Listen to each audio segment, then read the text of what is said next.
everything you've been taught your whole life has taught you to give up control of your money. True or true? Everything you've been taught has taught you to give up control of your money. What we are teaching you now is how to take back control of your money, end to end. By you creating your own banking system, by you controlling the flow of your money and keeping your money moving and having that money always come back to the same source, which is your banking system, then you are in 100% control. And you no longer need to give up control to the banks, to Wall Street, to the advisors, or anything, because you control your destiny.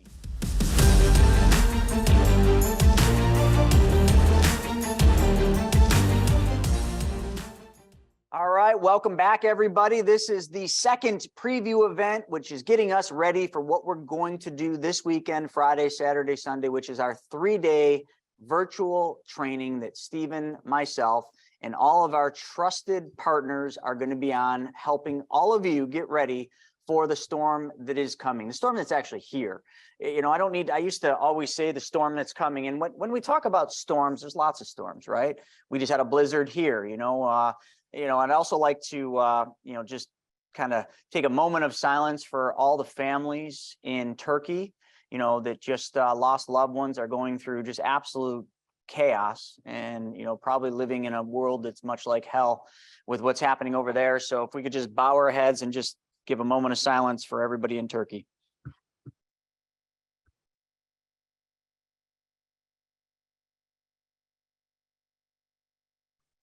If any of you have seen any of the footage, it's a pretty catastrophic thing going on there. It's incredibly sad, especially if any of you are parents. You're seeing some of the things that are happening there with loved ones.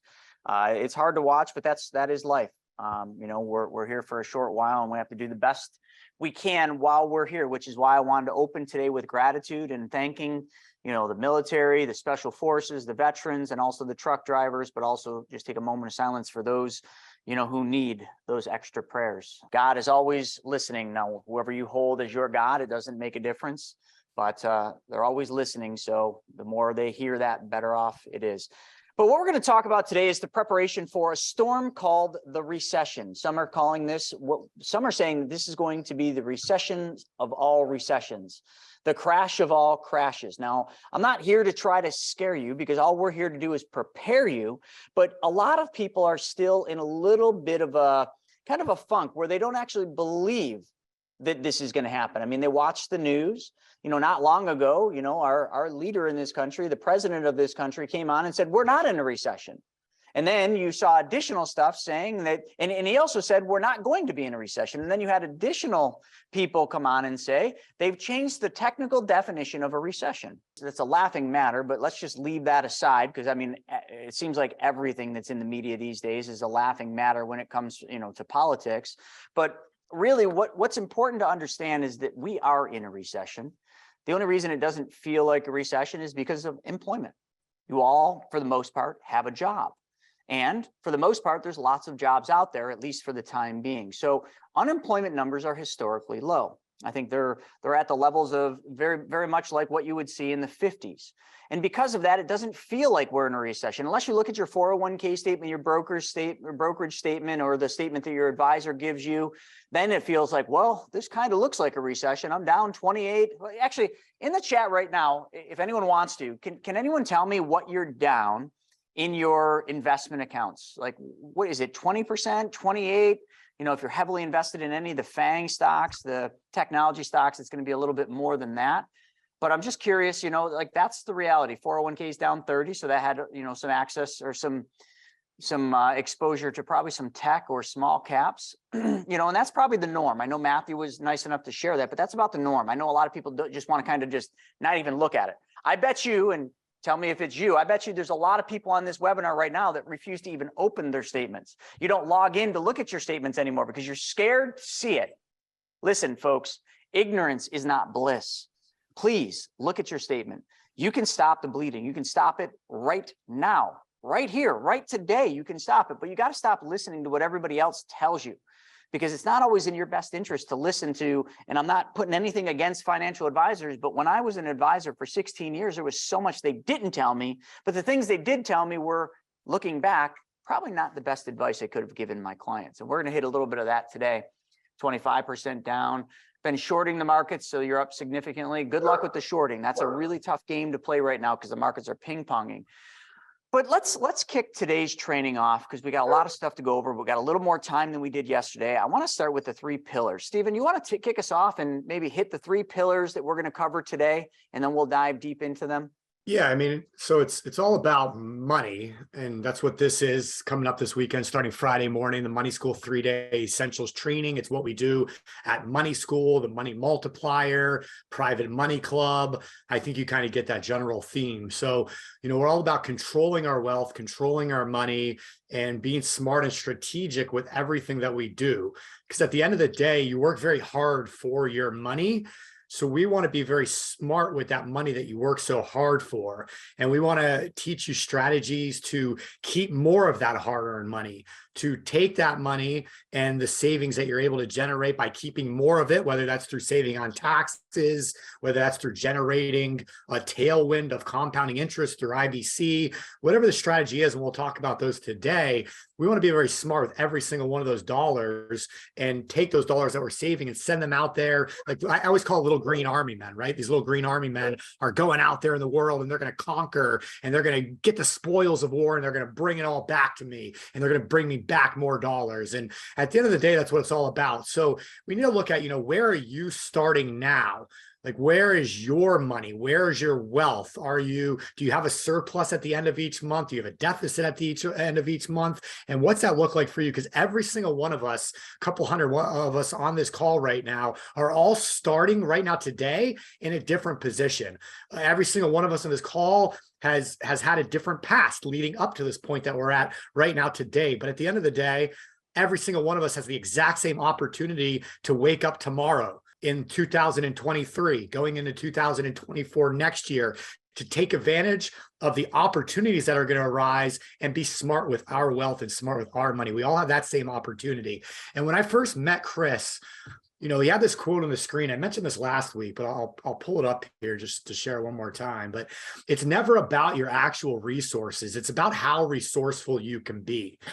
And if you think about it, it leads right into what I was just saying, where all of us are starting in a different position because, I could have millions of dollars put away right now. Well, my resources are going to be a little bit different than your resources. But what I do with my resources is just as important as what you do with your resources. But how I do it is going to be a little bit differently. But the cool thing is regardless of where you're starting, you could be in a deficit, behind monthly, whatever the case might be. We need to be smart about what we're doing. So when we talk about the 3 pillars of education, and we'll get into that, what we're really trying to do is avoid what we call the 3 wealth killers.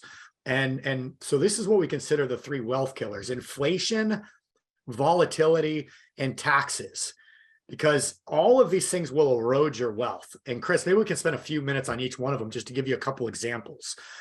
So when it comes to inflation, right now, I think we're at 6.2, 6.5%, whatever it is, 6.25. It's come down. We were up over 9% at some point last year. The target rate is 2%, according to the Fed. So we're still over triple where we want to be as a country. But at the end of the day, what is inflation? We all see it at the grocery store, paying more for goods, for housing, all that stuff, for cars. That's all inflation when prices of things go up. But when it comes to wealth and money, all it is an eroder of those things. Because if your dollar can now purchase less, you need more dollars to buy the same. So now your wealth has been depreciated. So how do you avoid that? Like, what are some things? So maybe we can start there real fast, Chris. Just what are some things that you do in your life to avoid inflation? And I know this is an easy answer, but just kind of for just 2 minutes, maybe talk about it, keeping money moving, some things that you do.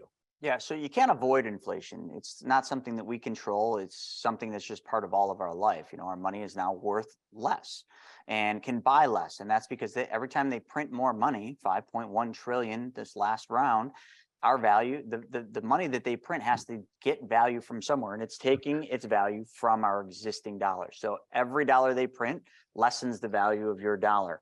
So how do you beat that? Because a lot of people are like, oh, well, how do you beat that? Well, when we were seeing 9%, it was in the news every day. What people thought was a good way to beat it is take risk. They would take their money and they would buy risky stocks. The the indexes, that's what people always said. Oh, I'm putting my money in the index. I'm investing in the indexes. They're always done money.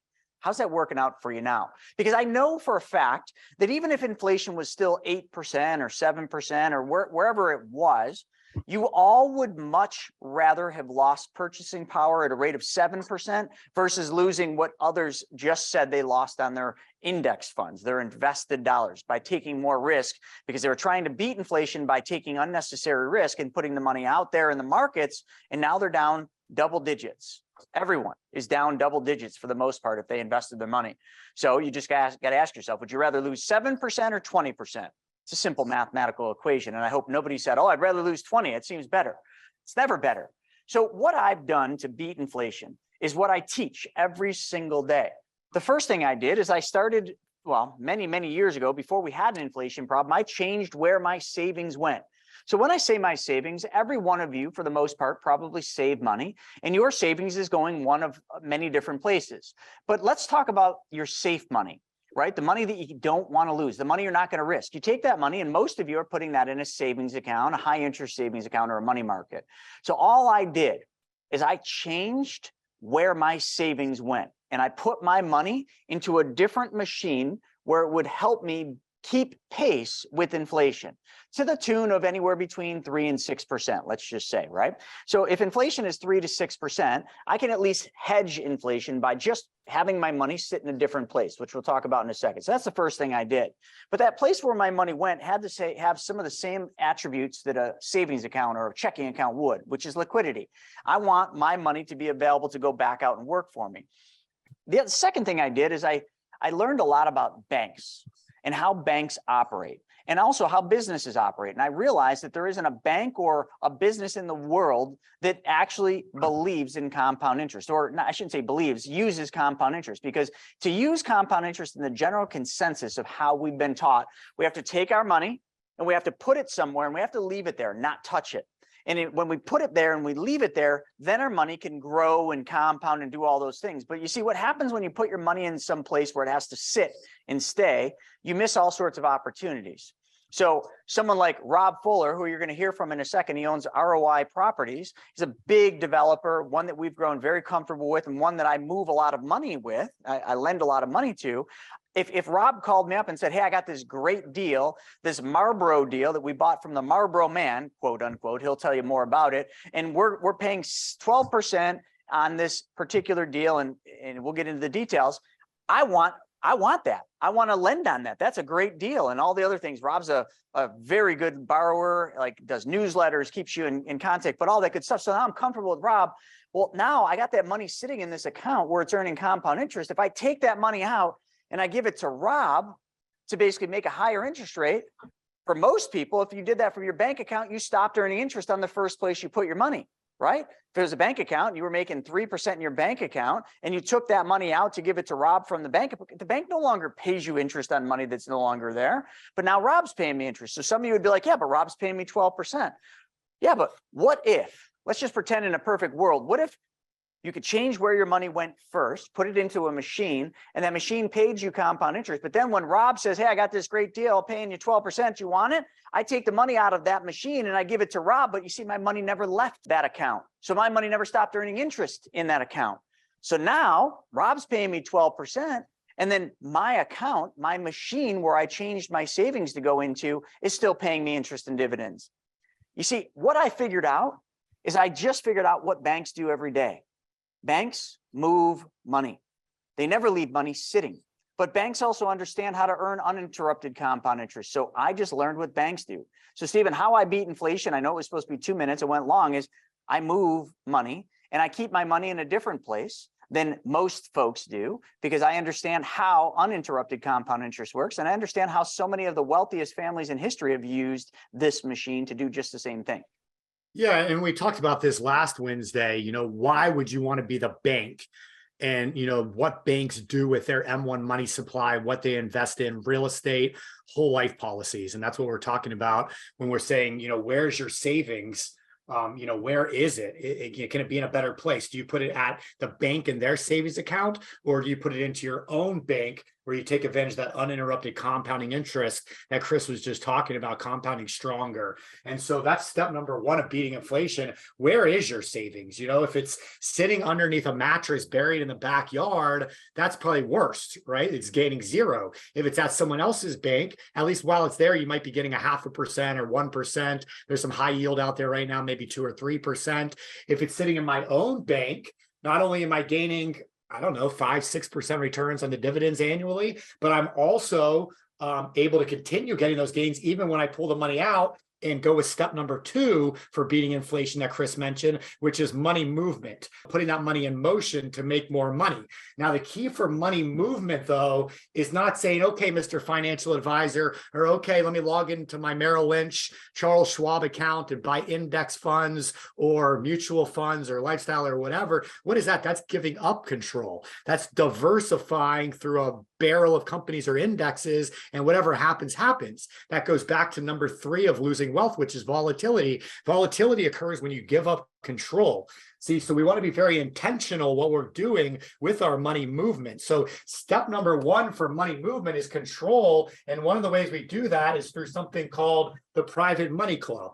The Private Money Club has become a great solution for this step in beating inflation right here. So number 1 is be your own bank with a smart steroids, savings account of steroids, so to say, your own bank. Step number 2, moving money. Now, is Rob available? Can we bring Rob on just to kind of give people an introduction? Because what I'm going to do is I'm going to promote Rob right now to come on, and then let me explain this to you guys. So what we're doing this weekend, Friday, Saturday, and Sunday. So Friday is all about where is your money? The stuff that we're going to teach you today, the basics of, we're going to go real deep into on Friday. So where is your money and how do we tap into it? And then Saturday and Sunday are going to start getting into opportunities. Step number 2 right here of control, of understanding exactly where we're moving money and how all of this works. And one of the opportunities, one of probably about a dozen we'll talk about this weekend, is someone like Mr. and Mrs. Fuller that are coming on right now. So they're borrowing premier members in the Private Money Club. We have a great relationship from different masterminds. So Rob and Nicole, how are you guys? We are good. Doing Thanks for having us yeah, on. Thanks.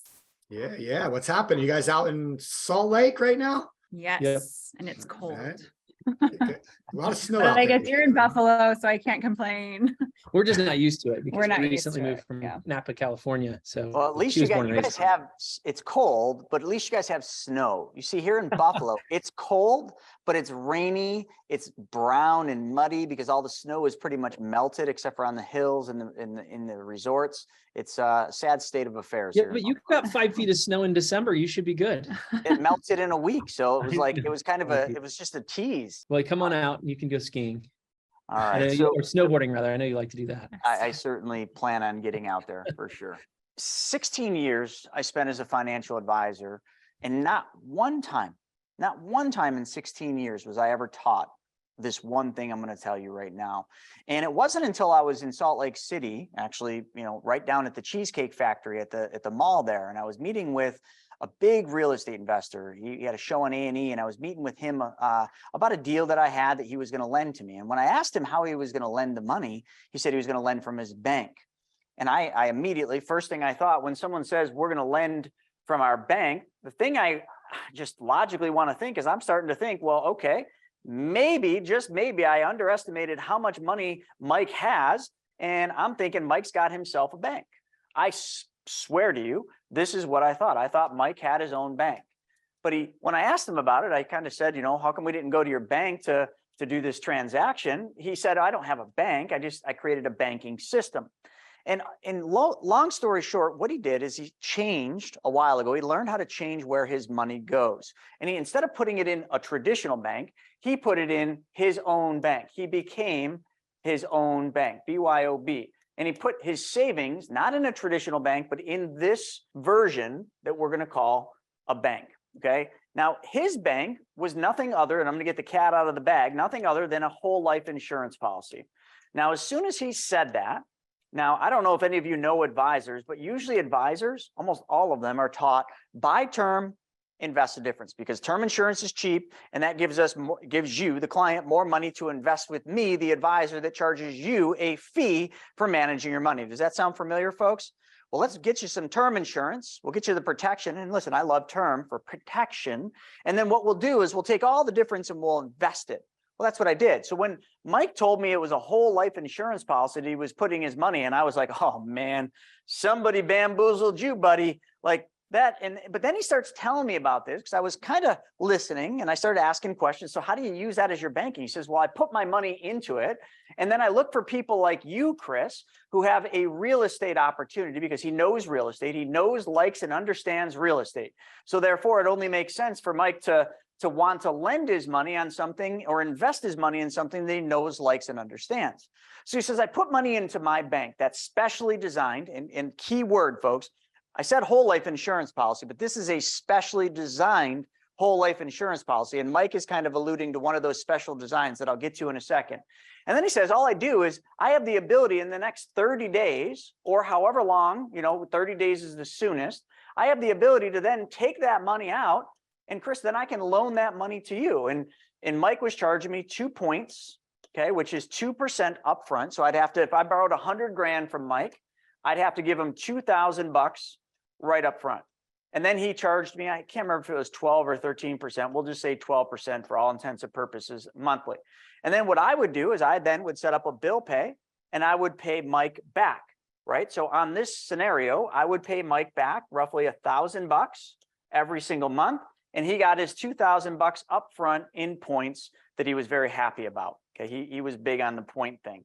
And the $1,000 a month, when I paid it to him, he explained to me, once I take the money from my policy and I give it to you, every $1,000 you're going to pay me back, I'm just going to put it back into my policy as a loan repayment, because the $100,000 that he took out. Now, first off, he had to have the 100 grand in here. Remember, he changed where the savings was going. So let's just assume that he had 100 grand in his policy. I needed 100 grand. So he took that 100 grand out of his policy and gave it to me.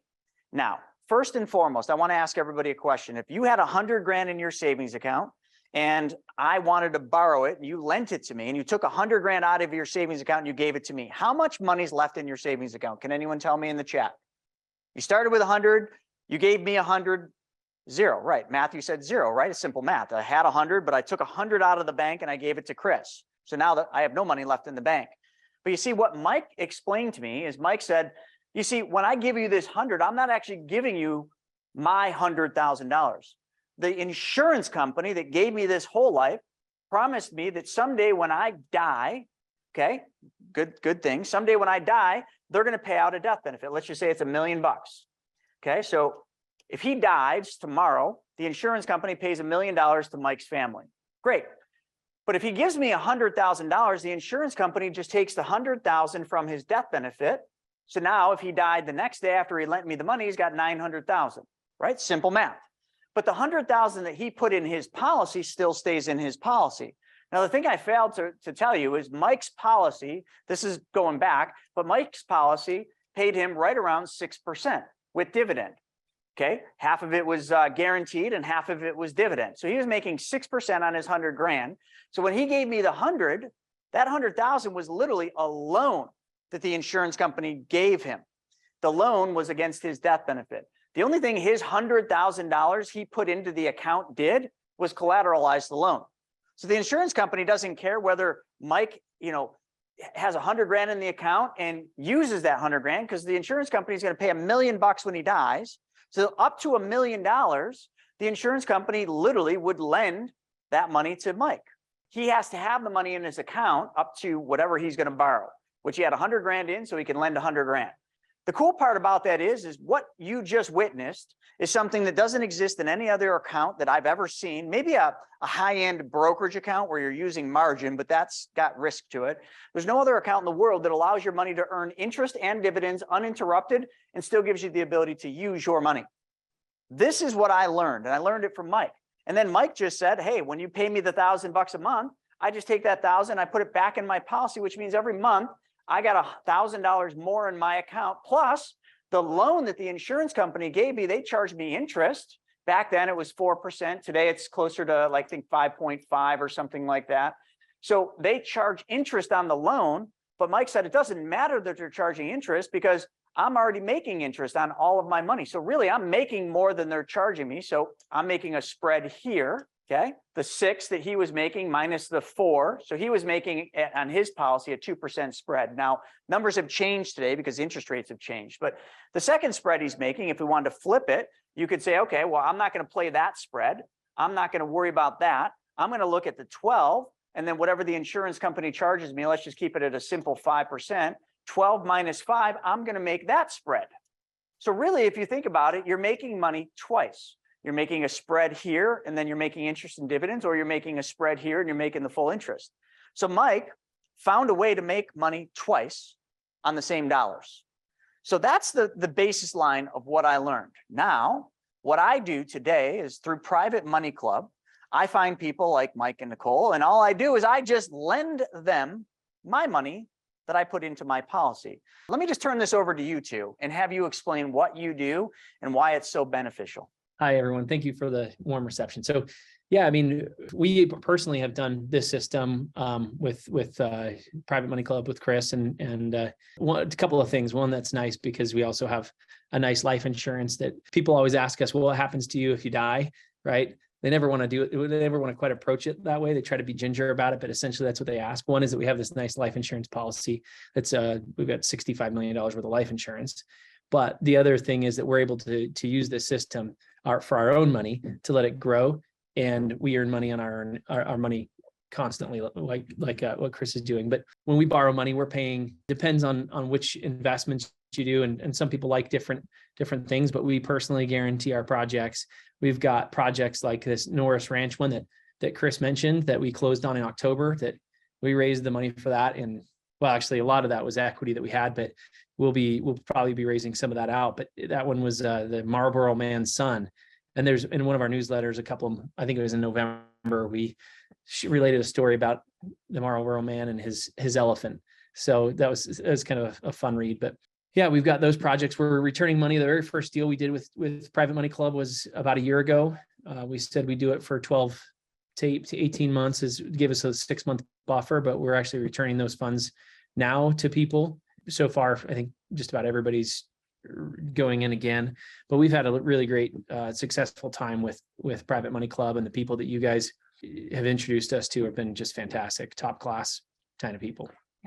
Yeah, it's been an awesome relationship on both sides. I mean, for me and for everybody in our infrastructure and, around our campfire, including many of our staff members, my partners, like they're all lending to you on your deals. And the one thing that really set you apart, and I know we're going to talk more about this weekend because we have you coming on for a special session where we really dive into the deals and kind of how you're working with investors and how Private Money Club has really benefited your deals and also how you benefited Private Money Club members. But the other thing that I love, and you brought it up, that personal guarantee. Now, folks, I want to be very crystal clear about something. Like I know a little bit more about, their personal finances. We're not going to get into that, but I just want you to all know something, that when somebody reaches a certain net worth, a certain asset level and income level, the banks, the traditional banks, no longer really require you to personally guarantee loans. It's called the non-recourse loan.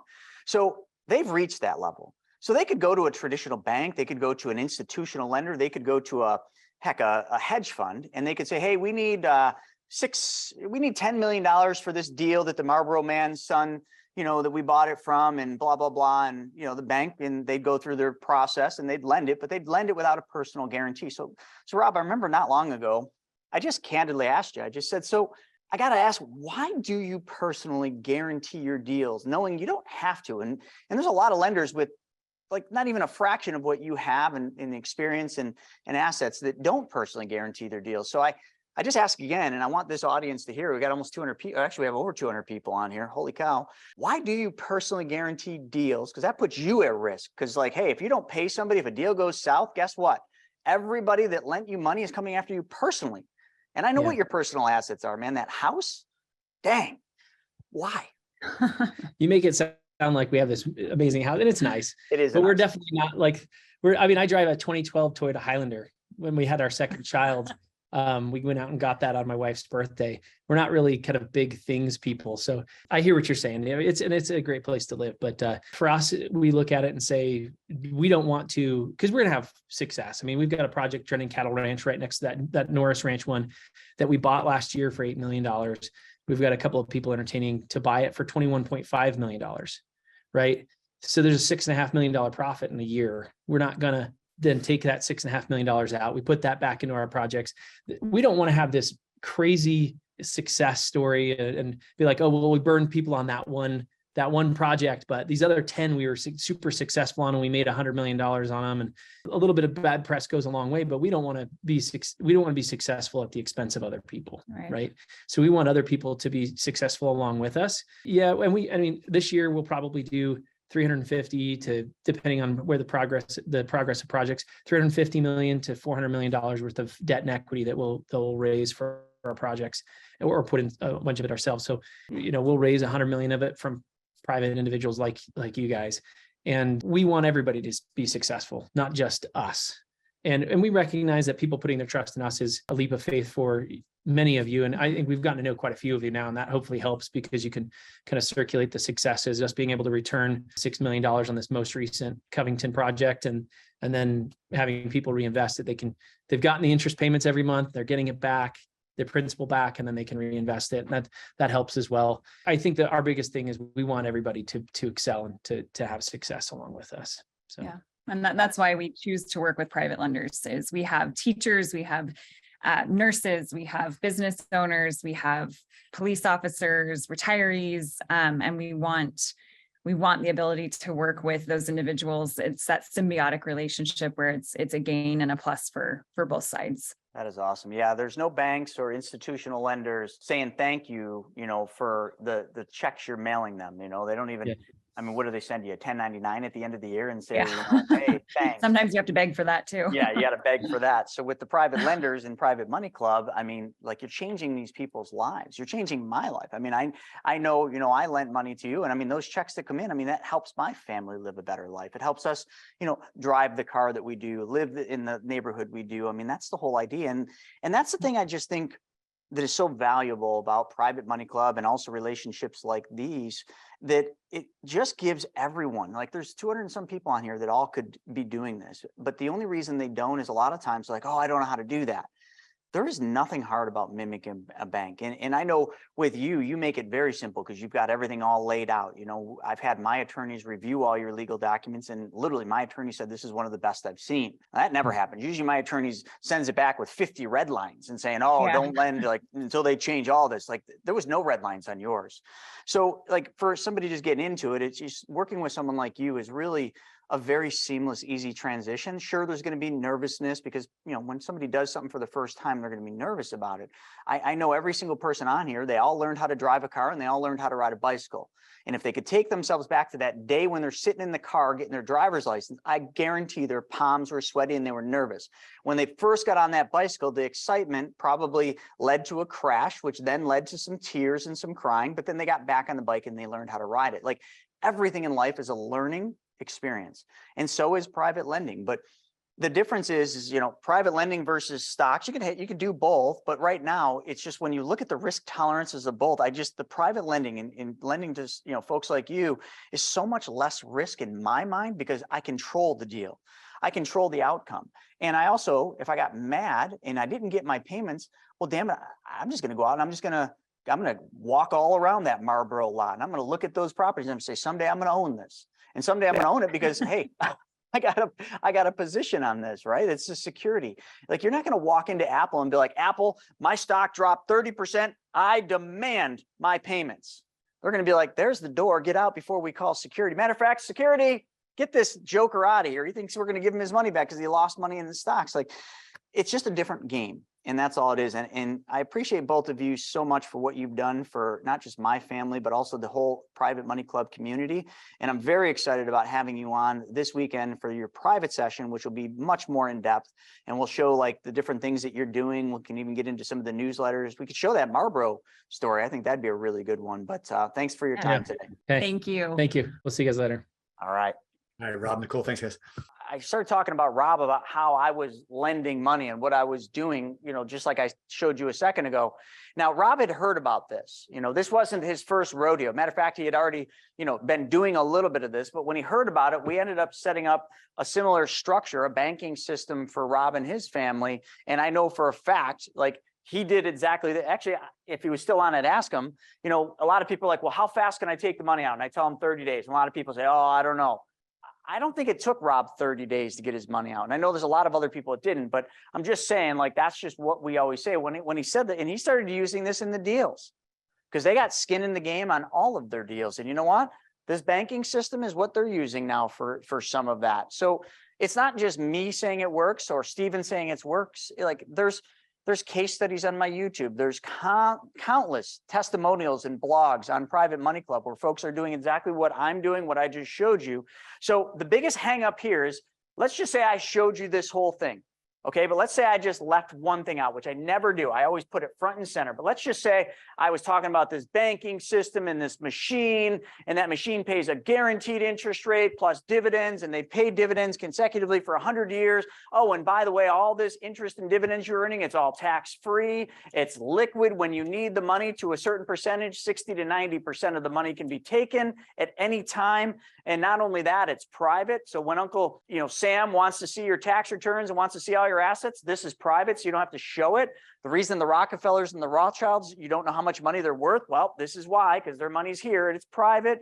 And I just keep going. Oh, it's protected against judgments and liens. So if I went through and I just gave you all the benefits of this thing, okay, this machine, you'd all be like, oh, I got to have one of those. Like, what is that? How do I start one of those? But then the second I write this, oh, well, let me tell you what it is. It's a specially designed and engineered. You're still like, oh, specially designed and engineered. I'm an engineer. I love that stuff. It's a specially designed and engineered whole life insurance policy. It's like slamming the brakes on at 100 miles an hour. You're like, wait, what? Dave Ramsey and Susie Orman said that is the worst place I can put my money. And they're pretty popular. So like, why should I even believe that? Well, a second ago, I just told you everything that it does. I told you exactly how we use this and you loved it all. And then all of a sudden I told you what it is. And now all of a sudden, like, you're questioning it. This is the weird part, because this is how the psychology works behind this. We get an idea in our head and that idea festers, and that idea literally stops us from so many things because you think you know what you don't know. Will Rogers said the most famous quote, and one that I live my life by. He said, the biggest problem in America is not what people don't know, because none of you knew about this before this. He said, the biggest problem in America is what people think they know that just ain't so. All of you, at one point or another, thought you knew what you didn't know about whole life.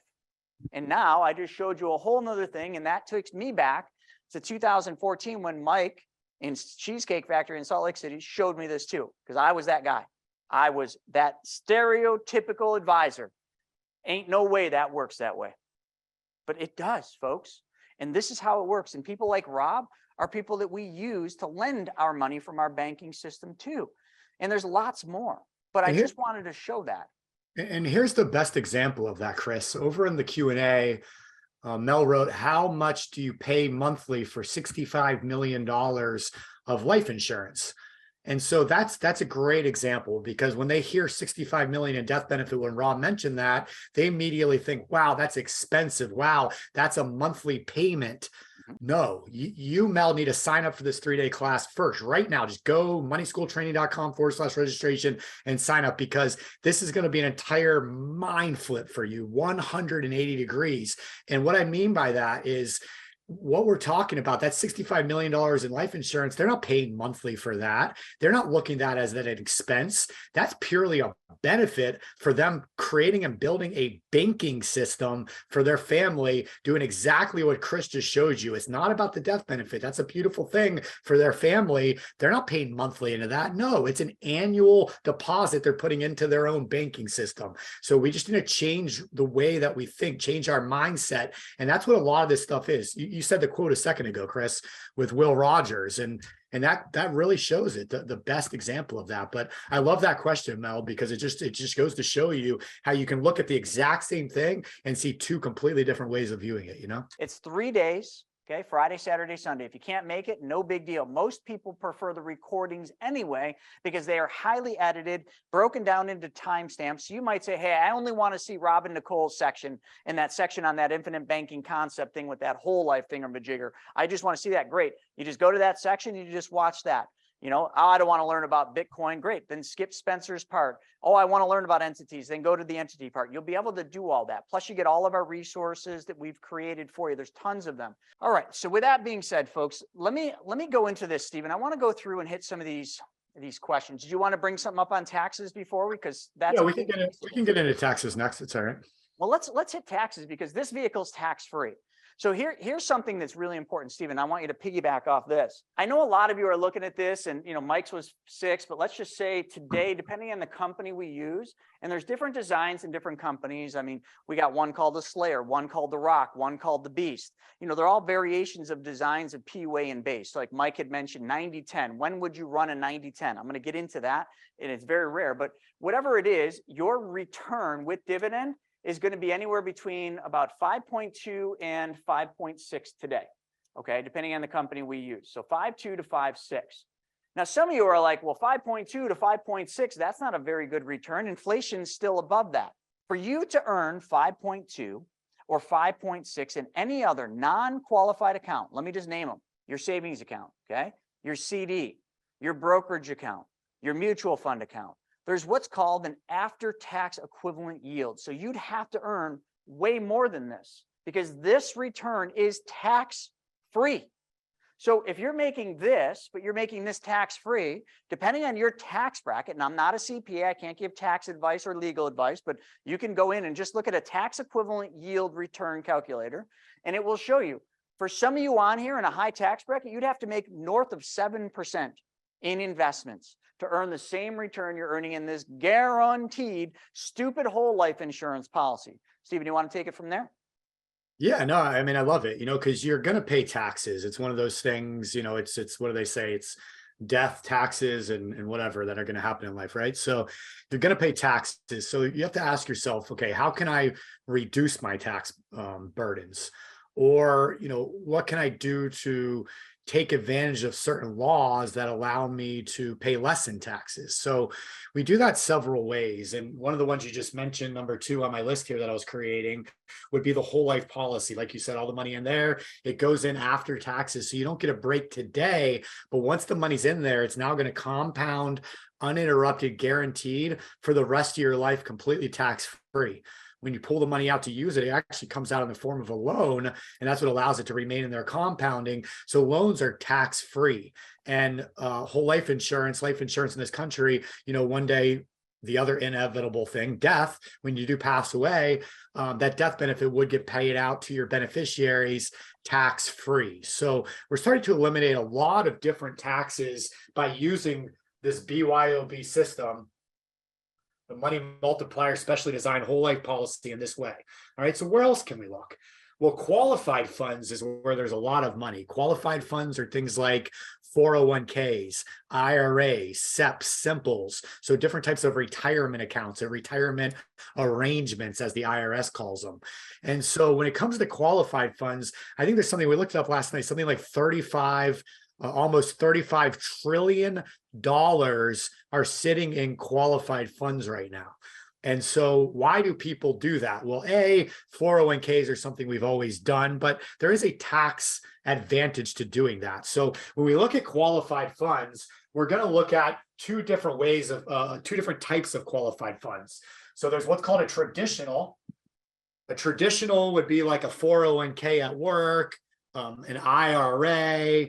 But what a traditional means is you get a tax savings today. So the money's going to go in there before you pay taxes on it. So it actually can reduce your overall taxable income, which you can work with your CPA. And let's say, you know, you have a solo K, you can dump $60,000 into that thing. Well, that could lower your taxable burden by $60,000. Maybe that lowers your tax bracket and you can have some tax savings there. Now, once the money's in there, it does grow tax deferred and you'll pay taxes on it later, which I'm not a big fan of because I think taxes are always going up. But the idea is if you live a traditional lifestyle in your earning years, you're in a higher tax bracket today, so don't pay taxes now. In retirement, you'll be in a lower tax bracket because your earned income is lower. So the idea is you'll pay less in taxes at that time. Now, in the real world, does that work out that way? Not, it's debatable, but nonetheless, that's how it's supposed to work. Now, the one I'm even more in favor of would be a Roth, what's called a Roth. So a Roth IRA, a Roth solo K, a Roth SEP or simple account. So a Roth is you pay taxes today, but then you get tax-free growth. So you take the hit today. So if taxes skyrocket, whatever happens, it doesn't matter because all that growth that you have within that Roth account is tax-free growth.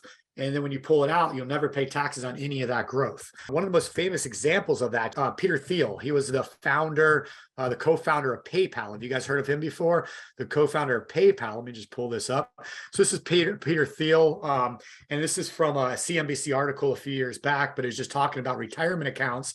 And it says Thiel, a PayPal co-founder, owns a Roth IRA that's worth $5 billion in 2019, according to ProPublica. The IRA was worth less than $2,000 20 years ago. So how does he grow from $2,000 to $5 billion? Well, he used a Roth IRA to do so. He invested wisely in some companies and grew his wealth. So there's 2 points to make on that. First off, what that means for Peter is that $5 billion minus $2,000, whatever that is, $4.9999998 billion.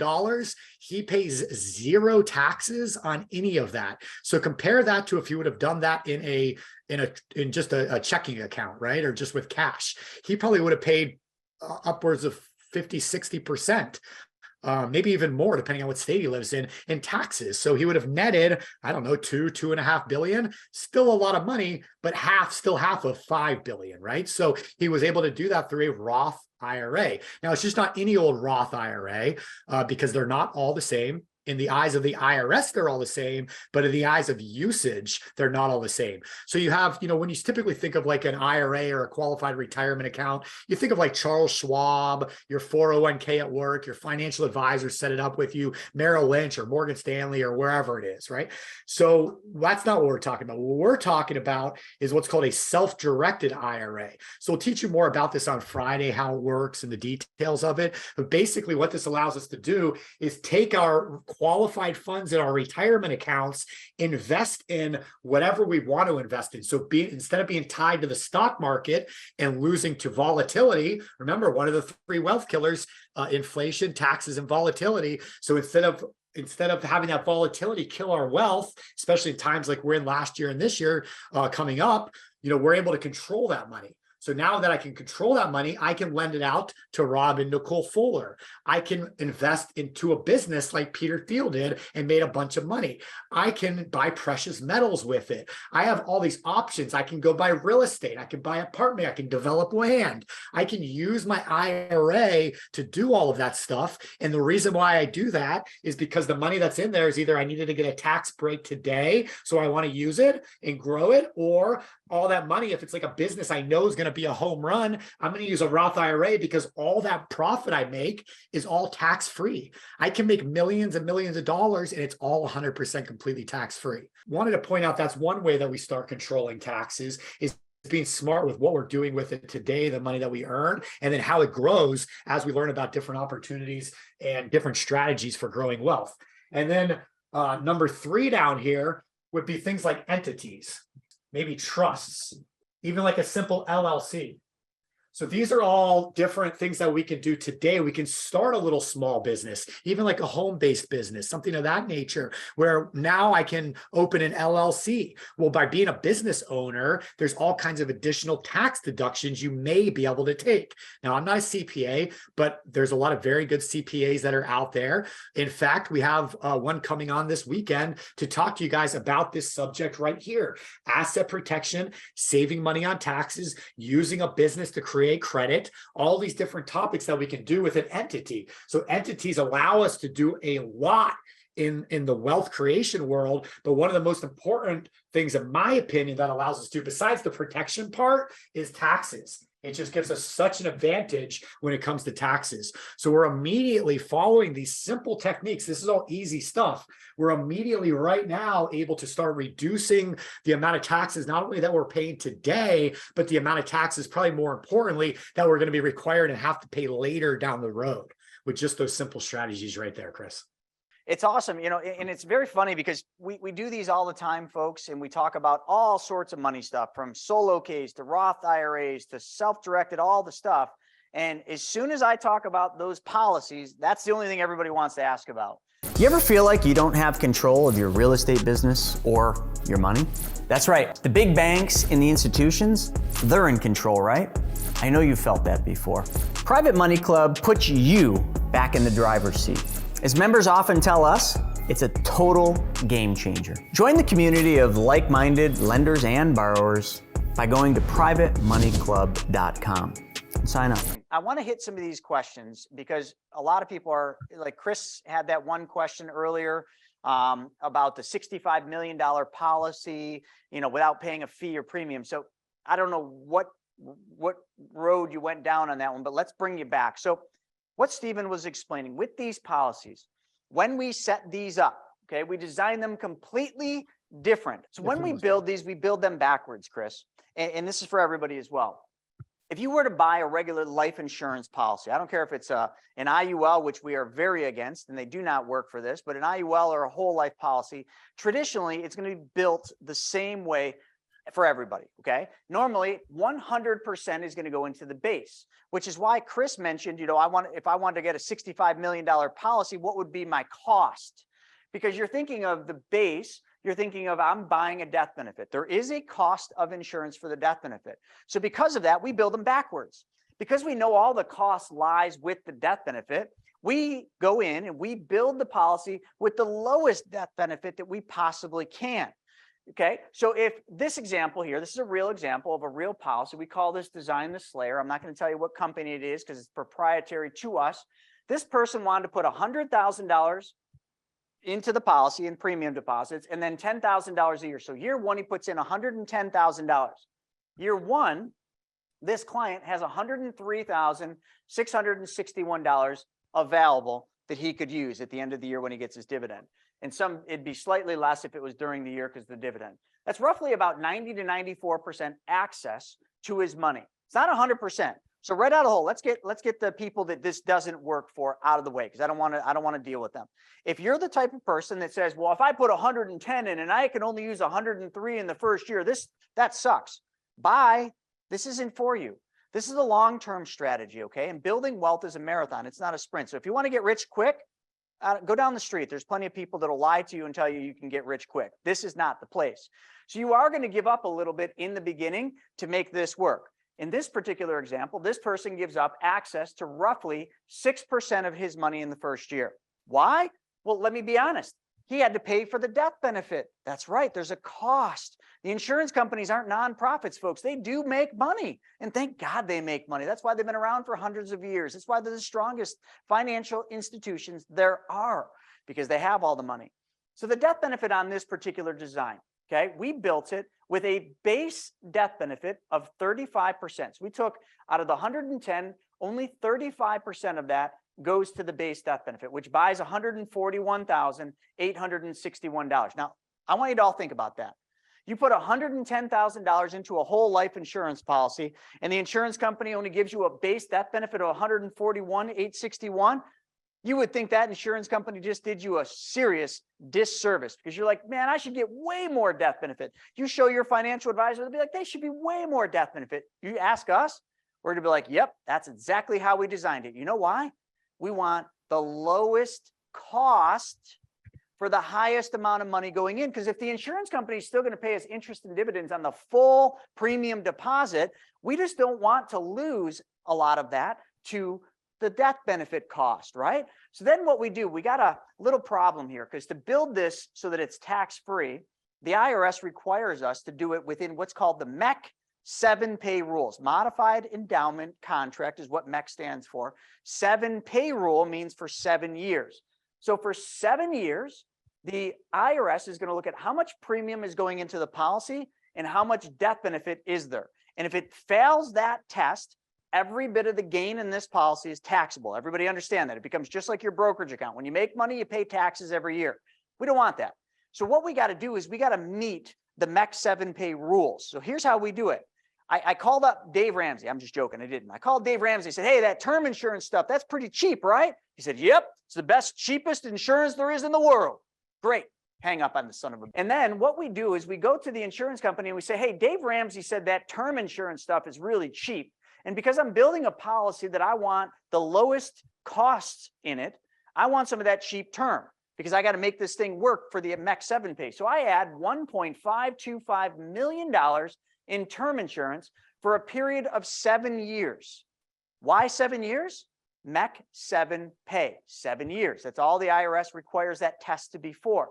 So for 7 years, I'm going to put $1.5 million of term insurance, $141,861. I know it's an odd number, but that's the least amount we could do on the policy. So that now gives us $1,934,982 in total death benefit, most of it being term because it's cheap. Then what I do is I take the rest of the money, the majority of the money, and I stuff it into this rider that the insurance company allows us to called the PUA rider, paid up additions. And I put the majority of that money in this rider. Why? Because that's how I get access to the majority of the money. Because this money just goes right in, starts working for me. The base, which is the 35%, that's the most efficient part of the policy, but not till later. And a lot of you just don't want to wait till later. So we're going to make it work for now and for later. This design's amazing. So here's how the numbers work. Put 110 in. Yes, only could use 103. So Rob Fuller, you only have 100 grand you can give him. Okay. Year 2, you put 10 grand in, and that 10 grand, you have access to $10,691 the second year. So from year 1, you lost. Year 2, you're now starting to make money. $691 you made. Why? Because you now have $120,000 earning interest and dividends. Now let me pause and remind you something. Do you remember that diagram I gave you where I was lending to Rob Fuller from my policy? Remember when I said I took the money out of the policy and I gave it to Rob? It wasn't my money. It was the death benefit being lent to me. What I'm doing is I'm borrowing against the death benefit. So if I took 100,000 of this 103 and I gave it to Rob Fuller, how much money do I have left in the policy earning interest and dividends? 103,661, not 3,661. I have the full 103,661 earning interest and dividends uninterrupted. So because of that, whether the money's in the policy or the money's out there working for you somewhere, and I don't know, stocks, lending it to Rob through Private Money Club, it doesn't matter. These numbers remain the same because you're not interrupting the flow of interest and dividends. So I made $691. That's 6.9% the second year. Third year, I put 10 grand in. I make $12,777. Let me ask you this. How many of you can take 10 grand into your bank after 3 years of being with your bank? You give the bank 10 grand.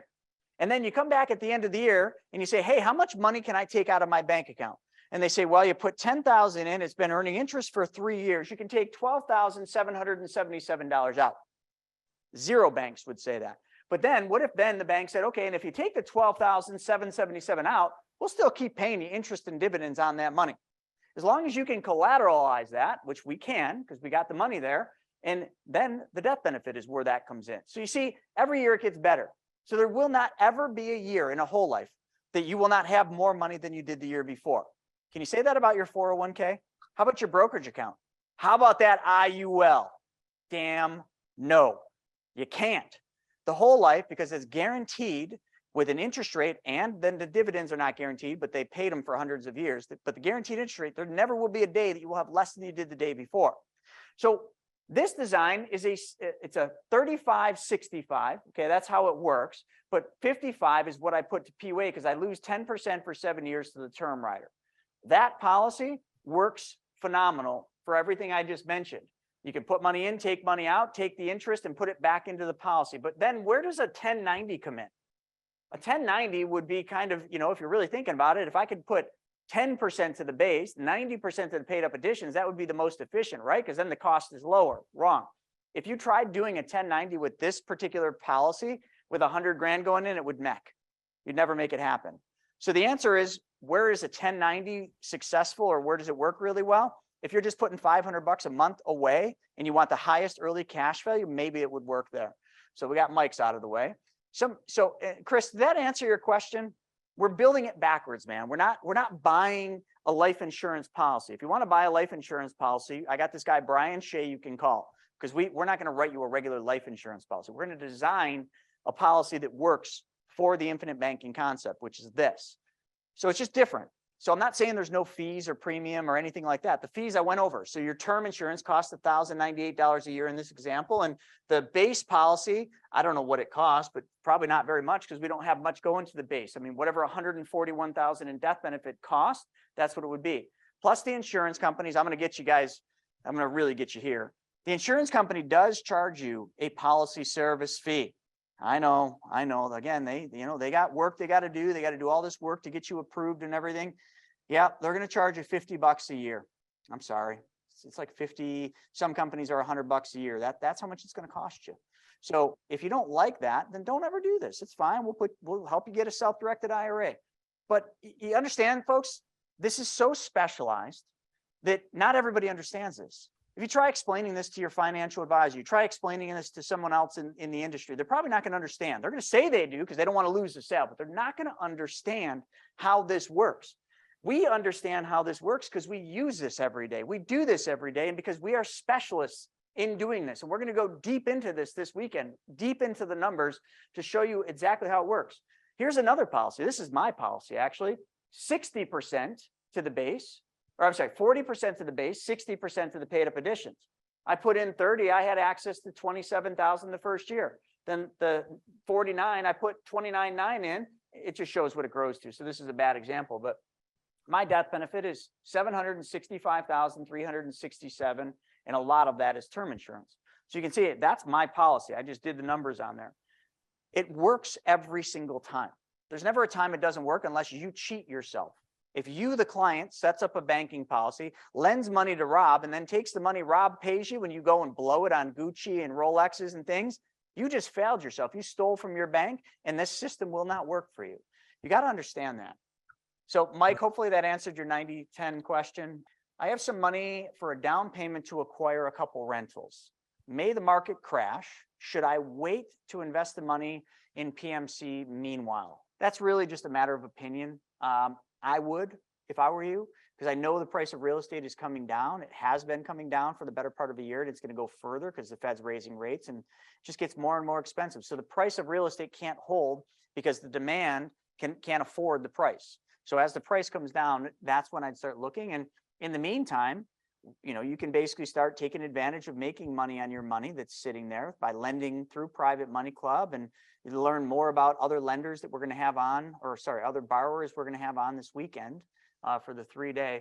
That's my opinion, but there's never a wrong time to buy real estate. There's just a wrong strategy for the wrong time. That's all. So you just got to pick the right strategy if you're going to buy real estate, and you got to understand what you're getting into. And here's what you got to understand. So anyone that's investing in real estate, if you buy a rental today, there is a strong probability that next year your rental will be worth less than it is today. If you're okay with that, great. But you better be okay with your property being worth less for the next, I would say, at least 7 years, 5 to 7 years. Okay. So if you buy it today at 300, just know that it's not going to be worth 300 next year, the year after, there's a very strong probability that that will be your reality. And if you're okay with that, because you're just like, well, I'm still collecting rent, I'm still making money on the rent, then game on, buy real estate. But if you have a short-term horizon where you might want to sell it in a year, 2 years, you might want to refinance it in a year or 2 years, that ain't happening. You're never going to be able to pull the money out of it because it's going to be worth less. And that's a very strong reality. Ask anybody that went through 2008 how that felt, or even the dot-com crash, because it was the same thing. Let's see. Will you unpack this for us? I truly want to understand all of this stuff. Very interested, want to understand all this. Yes, come to the 3-day training, because I got 3 days to unpack it here. Last night I had an hour, and today I got an hour and a half. It's just not enough time with questions to unpack all of it. I also have lots and lots of videos on my YouTube that help you unpack it, including case studies showing real life examples in different scenarios, like paying off debt, buying cars, real estate, paying property taxes in real estate. So there's all sorts of those. And then your next comment was, I still don't get it. Let's see, I still don't get it, but I'm looking forward to continue learning. That's the spirit. You just got to continue learning. What the hardest part about getting this, folks, there's nothing complicated about what we're showing you.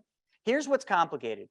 It's 180 degrees different than everything you've been taught your whole life. Everything you've been taught your whole life has taught you to give up control of your money. True or true?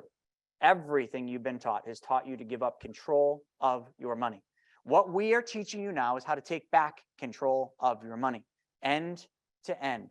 by you creating your own banking system, by you controlling the flow of your money and keeping your money moving and having that money always come back to the same source, which is your banking system, then you are in 100% control.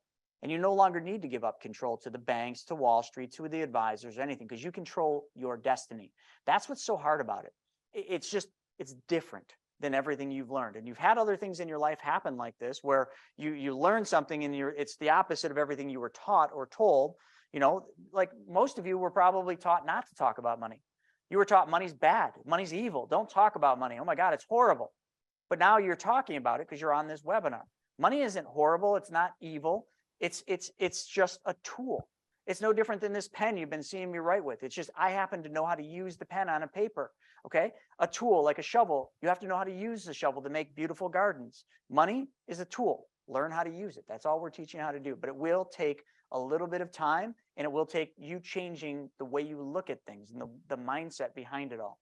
If your client has $750,000 in cash at 64 years old, she wants it to compound and doesn't need access to more than 150,000 within the first 2 years, how would you blend that? Great question. I would probably use, you could do a couple different things. That Slayer wouldn't be a bad design because it's very stable, because it has that 35% going to base, which gives you a really strong long-term growth and a strong return long-term. So I would think that would be a great design for you. I mean, if somebody didn't need access for that long, I mean, even just the traditional 60-40, like the one you saw that was mine, that's a great design.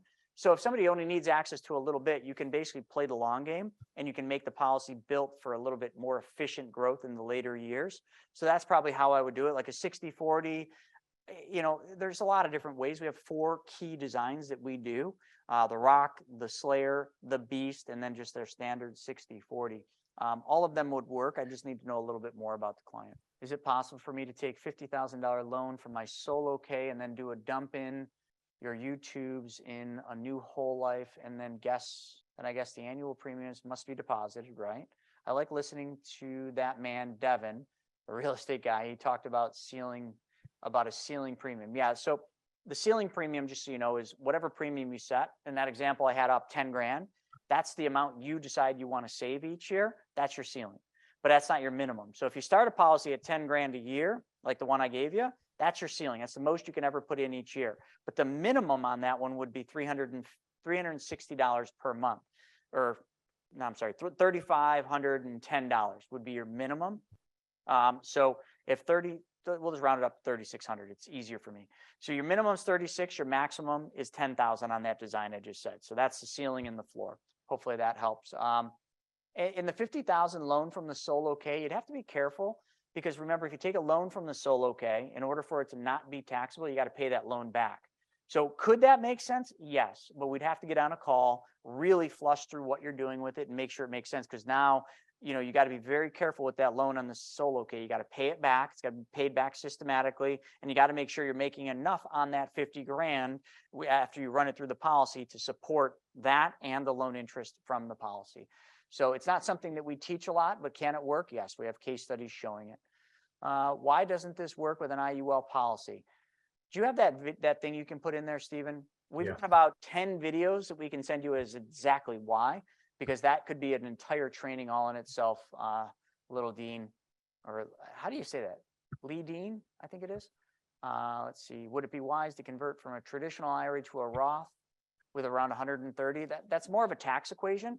So Mark, I always say yes, doing a Roth conversion makes all the sense in the world, but we got to look at a couple things. You're 41, so you got a lot of time before you can actually use that money. So right there, I think the tailwind behind the tax-free nature answers your question, but just consult with your CPA and ask your CPA what that's going to do from a tax standpoint. Is it going to bump you into a higher tax bracket? If it is, what you'd want to do is only convert the amount that keeps you at the same tax bracket this year. Next year, convert the rest so that you don't bump into a higher tax bracket. But again, consult with a CPA because we can't give you tax advice on this. Let's see, click later. I know as long as I keep learning this thing, yep, it will. It always will click. It just takes time. You'll have an aha moment like we've all had. For PMC, do I need to form an LLC to lend? No, you do not. It would definitely benefit you. because from a tax standpoint, you can write more off through an LLC and through an entity, but no, you don't have to be. And do I have to be an accredited investor to lend in New York State? No, you do not. The only state as a lender, just for anyone on PMC, the only state that you have to be accredited in is Florida. It's the only one that I believe the regulators make sure that you have to be an accredited investor to lend. And that's the only state. Somebody wrote, I have a new husband and I have an LLC. Should we do, I was like, where's this going? Should we do separate policies? Yeah, the LLC just threw me off. So yeah, I mean, so you can do a policy for you, for your husband. You guys can do them, separately. You can do one then the other. It's completely up to kind of you and who needs the death benefit and what that looks like, who's the earning spouse, stuff like that. So James Davidson said, as a business owner, I convert as much deferred money, traditional IRA to Roth any year I have a business loss that offsets any of the taxes I would have to pay on the conversion. Brilliant advice. And folks, what James said, you should all read this. I'm going to put, because that is a really, really smart way to do Roth conversions. I'm going to put that for everybody to read, but make sure you just ask your CPA about that. If you're a business owner and you think you're going to have a loss this year, that would be a really good year to convert some traditional IRA money or 401ks to Roths, because you might wash those taxes. Consult with your CPA on that. But thanks, James, for that. Let's see. Now I'm very excited to start pumping as much money as I can into the system. Absolutely. That's what we do.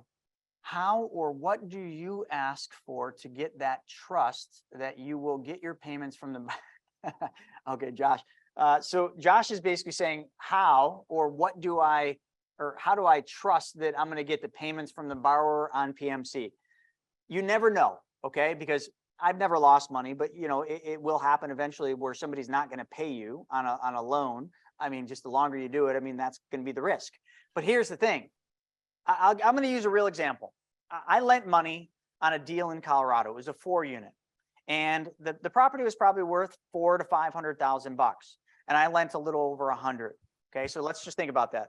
400 or 500, and I lent a little over 100. So right off the bat, I got lots of equity, and I was in first lien position. The borrower stopped paying, and I started calling and threatening and having my attorney threaten that I was going to force foreclosure. And he ended up getting back to me. Long story short, he ended up paying me, paid all the back interest, and then sold the deal and paid me off. But let's just say he didn't. Let's just say that borrower never paid me a penny of that interest that I was due. Am I upset? Stephen, would you be upset if you lent 100, let's just use 150 grand. You lend 150 grand on a 4-unit in Colorado that's worth 400, and all of a sudden they don't pay you. Are you mad? Nope. You're pretty happy, actually, right? You're actually right there. Yeah, you're actually kind of like, please don't pay me. Please don't pay me. I got a couple more months as per the contract. Don't pay me, please. 12% return or 300% return. There you go. Give me my property. So Josh, I hope that answers it. When you lend money, you underwrite the deal. You only lend up to your threshold of what you're comfortable with. Now, banks, as you all know, will only lend 80% of loan to value. That's a good number to start with, okay? 80% of loan to value.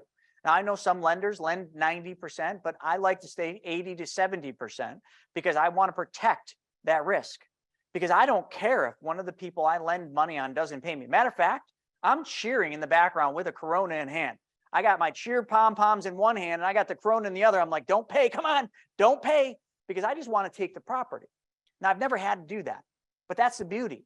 You see, in stocks, when you lose money, you got no recourse. Oh, bad day in the market. That sucks. Honey, we just lost another 20 grand and damn it, there's nothing we can do about it. In real estate lending, you got a physical asset, a house, a property that secures your investment. And I don't like calling it an investment, your loan, okay? Secures your loan. And as long as you're in first secured position, which please get a good attorney to make sure that they do that properly, like, you're not going to worry about these things. Matter of fact, you probably won't lose any sleep. I mean, unless you're living off of that income and the person stops paying you, well, then, hey, maybe then you start arguing with them and try to get them to pay, but they don't want to lose the deal. They know what it's worth. Plus, they probably got skin in the game. And that's another thing. If you're going to be a lender, have skin in the game, or have the borrower have skin in the game. You heard Rob and Nicole mention how much skin in the game they have on the deal, right? You all heard that?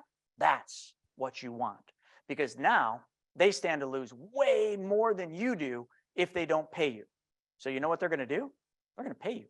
and they're probably going to pay you off early like they just did. Like I know a lot of lenders, we're kind of upset. I got a couple of calls. Oh, Rob and Nicole are paying that deal off early. Like that sucks. I was getting used to the income. I'm like, well, then ask them if they got another deal. Oh, you think they do? Yeah. And they did. And they just keep that money working. All right. Is it wise to acquire a HELOC to jumpstart 2 policies, mine and my spouse, to pay off credit card and loans? You might have to join us this weekend for that one. Is Joe coming on? I can get Joe to come on. I'll have Joe come on this weekend and he'll tell you all about that because that's exactly what he does. And also, and sorry, Chris, also make sure you're here Friday because we also have somebody else coming on that shows an alternative to a HELOC that might be a better solution for you right now. So, not all HELOCs are built the same. Not all home equity loans are built the same. So you want to learn more about that on Friday too, before jumping on it. So folks, like it's just really important that you join us this weekend because all these questions, we are going to go deep into them. So Deborah, that question you're asking probably would be a really good idea, but I'd love for you to see the numbers behind that and see how that works. So you can actually, and there's case studies that we've done with that, but just join us this weekend. I mean, it's $197 and $197, just ask yourself this one question. How much are you paying a month to those credit cards and those loans? And then ask yourself, is it more than $197? And if it is, join us this weekend.